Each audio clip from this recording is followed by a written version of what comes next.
أعوذ بالله من الشيطان الرجيم. بسم الله الرحمن الرحيم.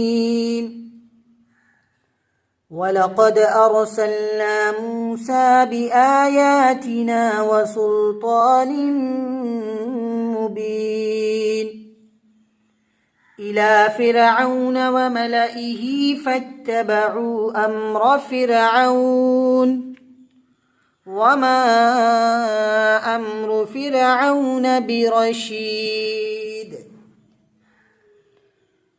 يقدم قومه يوم القيامة فأوردهم النار وبئس الورد المورود.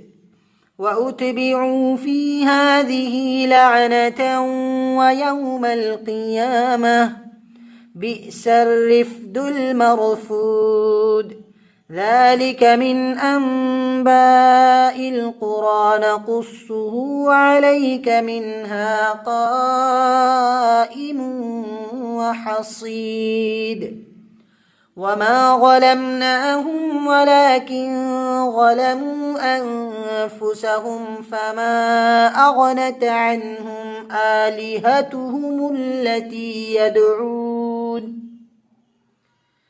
يدعون من دون الله من شيء لما جاء أمر ربك وما زادوهم غير تتبيب. وكذلك أخذ ربك إذا أخذ القرى وهي ظالمة إن أخذه أليم شديد.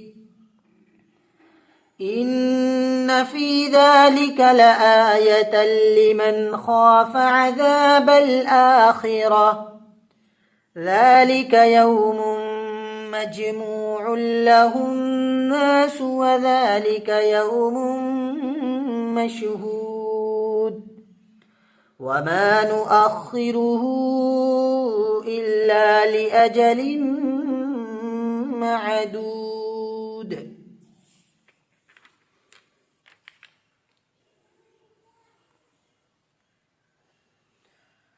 يوم يأتي لا تكلم نفس إلا بإذنه فمنهم شقي وسعيد.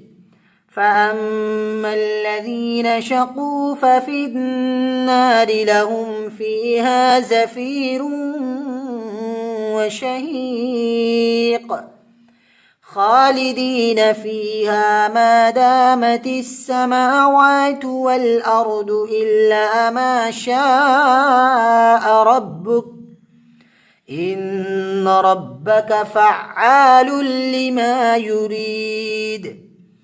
وأما الذين سعدوا ففي الجنة خالدين فيها ما دامت السماوات والأرض إلا ما شاء ربك عطاء غير مجذوذ. فلا تك في مرية مما يعبد هؤلاء ما يعبدون إلا كما يعبد آباؤهم من قبل وإنا لموفوهم نصيبهم غير منقوص. صدق الله العظيم.